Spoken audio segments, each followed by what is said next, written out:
আসসালামু আলাইকুম। আশা করি সবাই ভালো আছেন।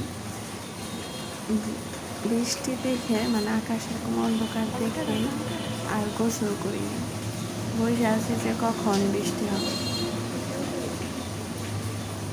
আকাশ তো দেখতে সবারই ভালো লাগে।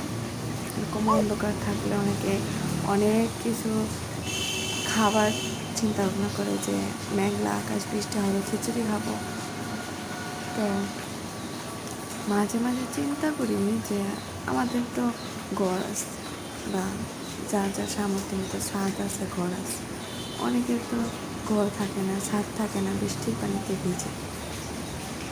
এটা আসলে কেউর জন্য খুব কারো পৌষ মাস আর কারো সর্বনাশ। সবাই লাইক করবেন, কমেন্ট করবেন, শেয়ার করবেন। আল্লাহ হাফিজ।